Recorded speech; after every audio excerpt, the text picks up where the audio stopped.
Hello everyone, welcome back to Assamese Study Hub. আজি ভিডিঅ'ত পুনৰ ADRE grade 3 আৰু grade 4 এক্সামৰ বাবে আৰু আসাম পুলিচ এক্সামৰ বাবে ইম্পৰ্টেন্ট কুৱেশ্যনৰ পাৰ্ট 36 লৈ আহিছো। আপোনালোকে যদি আগৰ পাৰ্টখিনি চাব বিচাৰে তেন্তে ভিডিঅ'ৰ ডেসক্ৰিপচনত প্লেলিষ্টৰ লিংক দিয়া আছে চাব পাৰিব। আজিৰ প্ৰথম প্ৰশ্ন হৈছে which is the lowest density planet? আটাইতকৈ কম ঘনত্বৰ গ্ৰহ কোনটো? শুদ্ধ উত্তৰ হ'ব অপচন বি শনি। শনি গ্ৰহ আটাইতকৈ কম ঘনত্বৰ গ্ৰহ। Next question, Madhubani painting is related to which state? Madhubani চিত্ৰকলা কোন ৰাজ্যৰ সৈতে সম্পৰ্কিত? শুদ্ধ উত্তৰ হ'ব অপচন বি বিহাৰ। মধুবনী চিত্ৰকলা বিহাৰ ৰাজ্যৰ সৈতে সম্পৰ্কিত।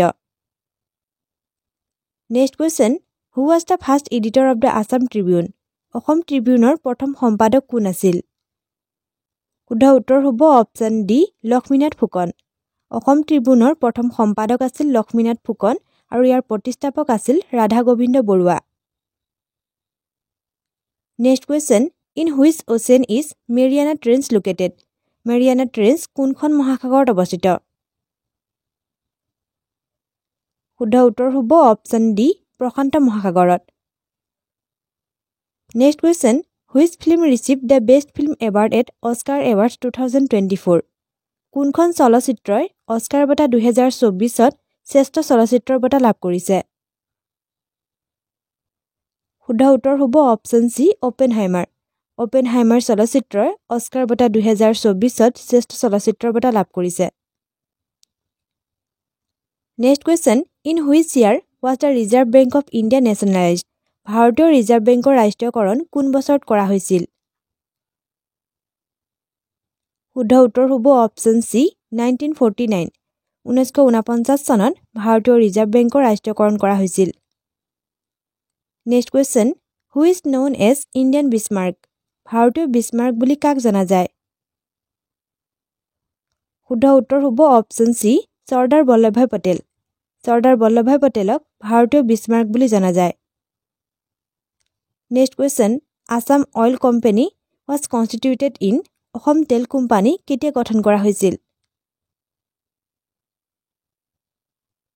শুদ্ধ উত্তৰ হ'ব অপচন সি 1899। 1899 চনত অসম তেল কোম্পানী গঠন কৰা হৈছিল। Next question, the Bodoland Territorial Council was established in the year? Bodoland Territorial Council কেতিয়া স্থাপিত হৈছিল? শুদ্ধ উত্তৰ হ'ব অপচন এ 2003। 2003 চনত বড়োলেণ্ড টেৰিটৰিয়েল কাউন্সিল স্থাপিত হৈছিল। Next question, Bimbisar belongs to which dynasty? Bimbisara কোন ৰাজবংশৰ আছিল? শুদ্ধ উত্তৰ হ'ব অপচন সি হৰিয়ংক। বিম্বিসাৰ হৰিয়ংক ৰাজবংশৰ আছিল। Next question, শিৱসমুদ্ৰম waterfall is located on which river? শিৱসমুদ্ৰম জলপ্ৰপাত কোনখন নদীত অৱস্থিত? শুদ্ধ উত্তৰ হ'ব অপচন এ কাবেৰী।